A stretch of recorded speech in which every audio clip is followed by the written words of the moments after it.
ইসরায়েলকে এবার কঠোর হুঁশিয়ারি দিয়েছে লেবাননের সশস্ত্র গোষ্ঠীটির মহাসচিব শেখ নাঈম কাশেম ইসরায়েলকে হুঁশিয়ারি দিয়েছেন। গত ৮ মাস ধরে ইসরায়েল যেভাবে নিজেদের নিরাপত্তা নিশ্চিত করে এসেছে তা মাত্র ১ ঘন্টার ক্ষেপণাস্ত্র হামলায় ধ্বংস হয়ে যেতে পারে। ৫ আগস্ট এক টেলিভিশন ভাষণে তিনি এই মন্তব্য করেন।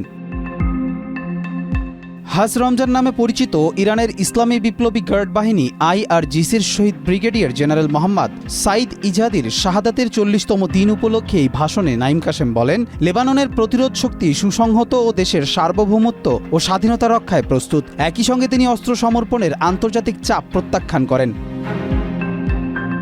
হিজবুল্লাহ নেতা শহীদ জেনারেল ইজাদিকে ফিলিস্তিনের পক্ষ থেকে জীবন উৎসর্গকারী একজন ইরানি শহীদ হিসেবে উল্লেখ করেন। তিনি আরও বলেন, হাজ রমজান আল আকসা অভিযানকে একটি অলৌকিক ঘটনা হিসেবে বর্ণনা করতেন এবং ফিলিস্তিনের বিভিন্ন প্রতিরোধ গোষ্ঠীর ঐক্যের পক্ষে ছিলেন।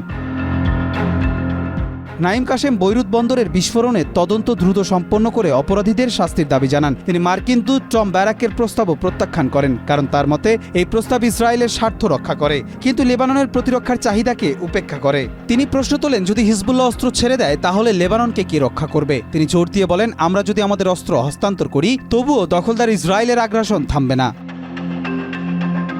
কবির চৌধুরী, মাই টিভি।